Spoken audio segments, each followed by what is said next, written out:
नमस्कार दोस्तों, मेरा नाम सौरभ कुमार। जैसा कि मैंने पिछले पार्ट में संविधान के बारे में बात की है, जो हमारा भारत का संविधान है, तो अब हम पार्ट नंबर 2 में आपको कुछ बताने वाले हैं। तो बने रहिए मेरे साथ और देखते रहिए भारत का संविधान the news network Saurabh Kumar के साथ। तो शुरुआत करते हैं दोस्तों। सबसे पहले हम आप यहाँ पे दिया गया है संविधान सिंहावलोकन।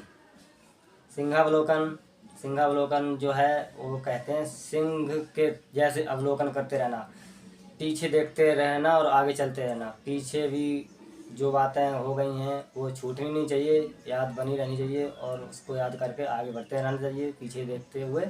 उसको सिंहावलोकन कहते हैं, सिंहावलोकन सॉरी।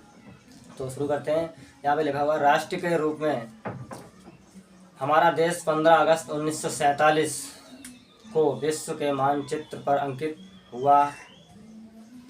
देश का स्वाधीनता संग्राम सफल हुआ और अंग्रेजी शासन का अंत हुआ। भारतीय प्रजा के प्रतिनिधियों को अंग्रेजों द्वारा सत्ता का हस्तांतरण किया गया। इसके लिए इंग्लैंड की संसद ने भारतीय स्वतंत्रता अधिनियम 1947 शीर्षक से प्रस्ताव पारित किया। इस प्रस्ताव के अंतर्गत देश का विभाजन भी हुआ। भारत एवं पाकिस्तान के रूप में द्विराष्ट्र का सिद्धांत स्वीकार हुआ।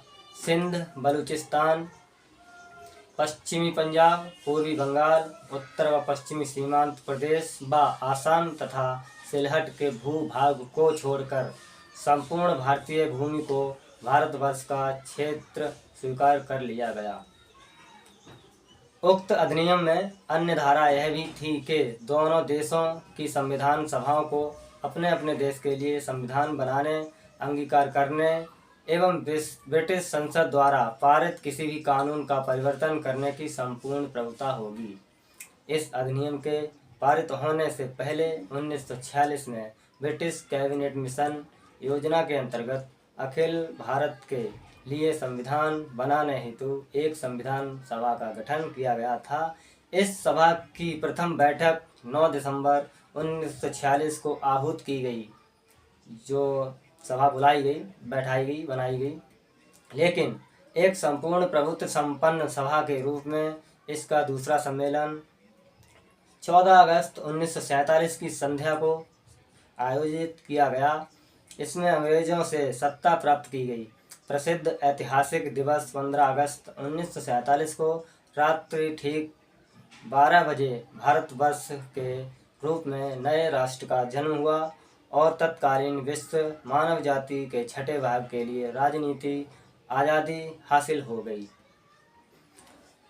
तो दोस्तों आगे शुरू करते हैं। इसमें स्वतंत्र भारत के प्रथम प्रधानमंत्री पंडित जवाहरलाल नेहरू ने इस अवसर पर अपने ऐतिहासिक संबोधन में राष्ट्र से क्या कहा, कुछ जो कहा वो आगे सुनाते हैं, आपको बताते हैं। सदियों पूर्व हमने एक करार किया था अपनी नियति से मुलाकात करने का और अब वह वक्त आ गया है।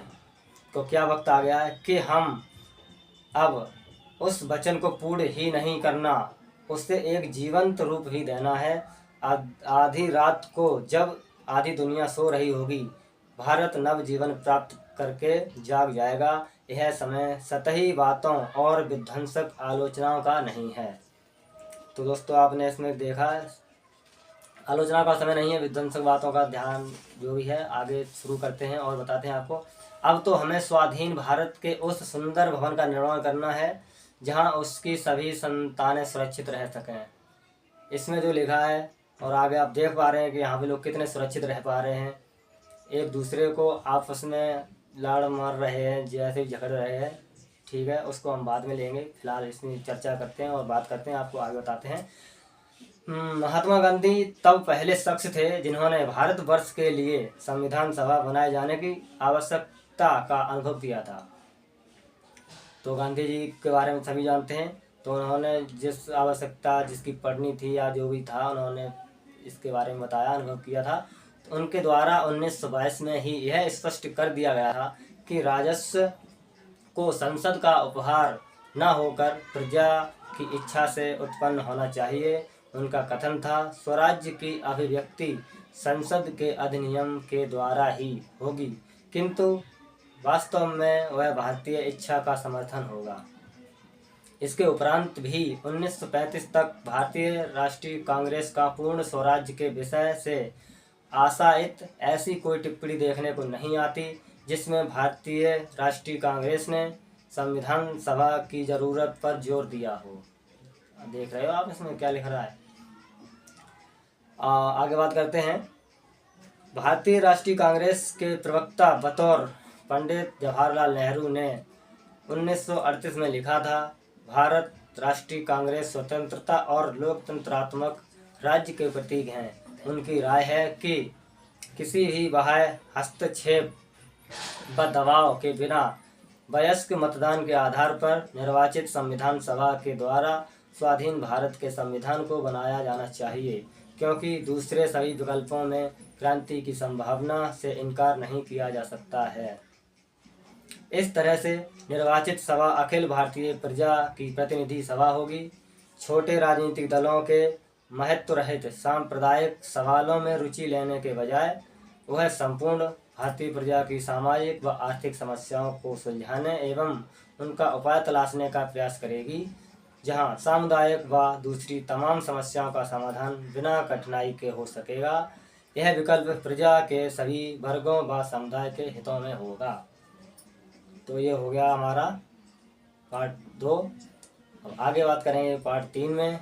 आगे भी जो भी चर्चा होगी, क्योंकि वीडियो ज़्यादा लंबा नहीं खींचना है, आप भी बोर होंगे और इस बोरियत में पढ़ने में मज़ा नहीं आता है। तो आगे बढ़ते हैं और कल फिर मिलते हैं एक नए पार्ट के साथ।